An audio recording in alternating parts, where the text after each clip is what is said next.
Let's start with a look at Korea's expressways as the 5-day Chuseok Thanksgiving holiday winds down. Hundreds of thousands of Koreans who have spent the last couple of days in their hometowns to see family and perform ancestral rituals have been filtering back into the capital throughout the day. Seoul-bound expressways have been congested for most of the day and will remain so for the next couple of hours at least. The Korea Expressway Corporation says traffic volume is starting to thin out considerably though as we move later into the night.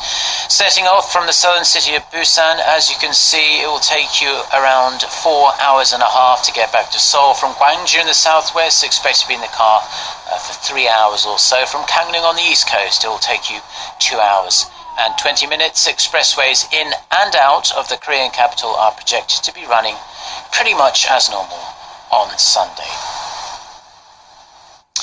South Korea's top diplomat is on his way to New York to attend the 71st session of the UN General Assembly. Yoon Byung-se will meet with his counterparts from the United States and Japan on the sidelines of the Assembly to discuss countermeasures against North Korea's recent nuclear tests. Ji Myung-gil has the details. Seoul's Foreign Minister Yoon Byung-se will meet with U.S. Secretary of State John Kerry and Japanese Foreign Minister Fumio Kishida on Sunday on the sidelines of the UN General Assembly. During their three-way meeting, the officials plan to formulate a coordinated response to North Korea's nuclear provocations, ahead of measures to be taken at the UN Security Council, including further sanctions against Pyongyang. Minister Yoon also plans to hold separate one-on-one talks with Kerry and Kishida. Seoul, Washington, and Tokyo are pushing for tough new sanctions on Pyongyang after the regime conducted its fifth and largest nuclear test on September 9th. The blast was in defiance of UN sanctions that were tightened in March. The United States also wants China to do more to rein in its longtime ally. Last week, U.S. Defense Secretary Ashton Carter pressed Beijing to use its considerable sway over North Korea to curb its nuclear and missile development. China's cooperation is deemed vital as it's one of the 5 veto-holding permanent members of the UN Security Council and the main provider of food and fuel to the impoverished North. North Korea's Foreign Minister Lee Yong-ho is scheduled to deliver a keynote address at the UN General Assembly on September 24th. Kim Young-gil, Arirang News. US senators have introduced a resolution denouncing North Korea's 5th nuclear test and calling for tougher sanctions on the regime. Congressional records show Senator Benjamin Cardin brought in the resolution on Thursday local time, saying the North's nuclear missile provocations pose a major threat not only to the US but also its allies in the region. The resolution condemns Pyongyang for continuing its dangerous provocations, focusing solely on the advancement of its nuclear missile capabilities while violating the human rights of its people. It urges North Korea to immediately and unconditionally abandon its nuclear missile programs and call on China to exercise its leverage over the North, including through aggressive enforcement of UN sanctions. It also calls for the UN Security Council to adopt additional and meaningful new measures against Pyongyang.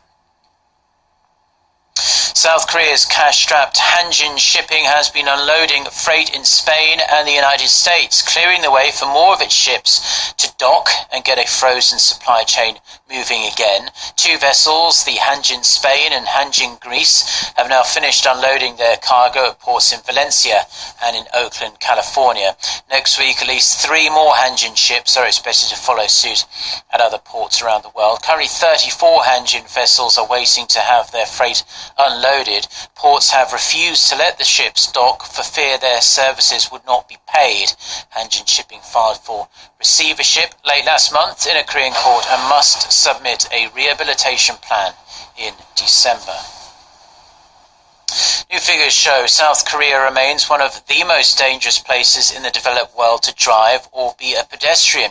Data from the OECD shows Korea has the 2nd highest road fatality rate among OECD countries. The number of Koreans killed on the road reached 101.4 per 1 million people in 2013. Korea's reading, although an improvement from 105 in 2011 and 119 in 2009, is much higher than the OECD average. Now, with around 50 days to go before Americans vote for the next president, a new poll has Hillary Clinton with a 4 percentage point lead over Donald Trump. The Reuters Ipsos poll taken between September 9th to the 15th showed 42% of likely voters supported Clinton, while 38% backed her Republican rival. Respondents took the survey after video surfaced of Clinton collapsing at a 9/11 memorial event in New York on Sunday due to what her campaign said was a bout of pneumonia. However, other polls released over the past couple of days show a much tighter race, with the latest LA Times poll even giving Donald Trump a 6-point lead over Clinton.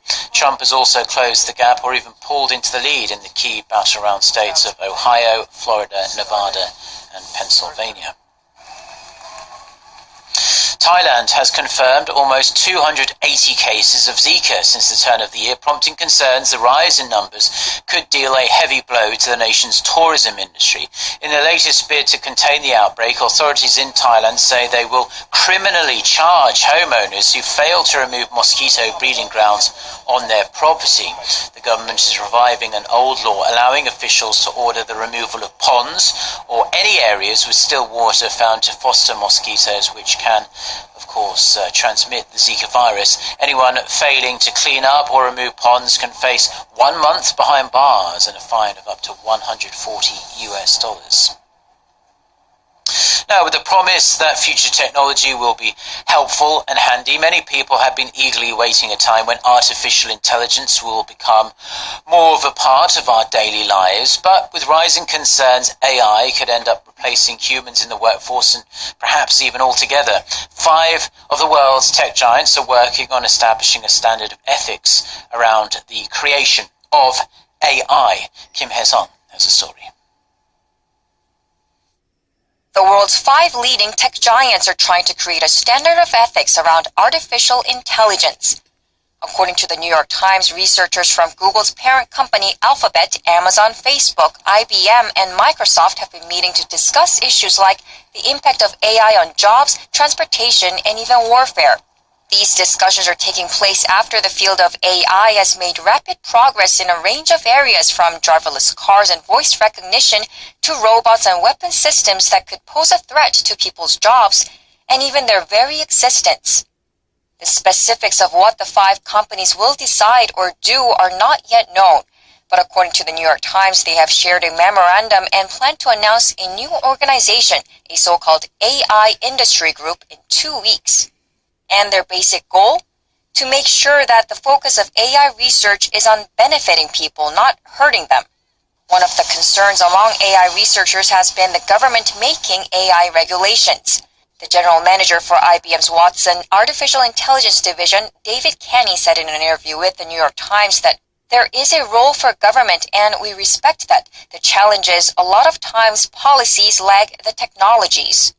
The importance of the industry effort can be seen in recent projects by Stanford University and MIT that study the social and economic impact of AI.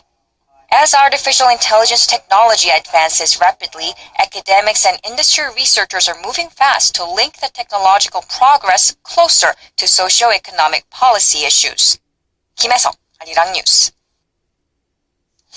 Fashion is not only a way to express oneself, it's a reflection of social and cultural changes. An exhibition right here in Seoul featuring 100 years of Korean fashion offers an interesting glimpse into history. Park Se-young tells us more. In the early 20th century, Western culture was making its way into Korea's Confucian society. Style-conscious men began to wear bowlers and fedoras instead of Korean traditional hats, and modern girls put on Western-style dresses and heels instead of hanbok. This exhibition in central Seoul is showcasing 100 years of Korean fashion from the 1910s to the present and features work by 60 designers. First-generation designers Choi Kyung-ja and Nora No, who got their start in the 1950s, added a Korean twist to Western fashion trends. In the 1970s, with their bell-bottoms and acoustic guitars, designers expressed freedom. Color television and pop culture in the 80s brought riding pants and jackets with power shoulders. Since the 90s, fashion in Korea has made rapid progress with the Korean wave and is evolving into a style dubbed K-fashion. From fashion items worn by celebrities to clothes with stories behind them, the exhibition takes visitors through the changes in trend and atmosphere of a century of style. Koreans have great interest in fashion and are very style conscious, so we can see which trends were pulled from which time period. It's a very fun exhibition. Highlighting the past, present, and future of Korean fashion and Korean history, Mode and Moments runs through September 22nd. Park Se-young, Arirang News.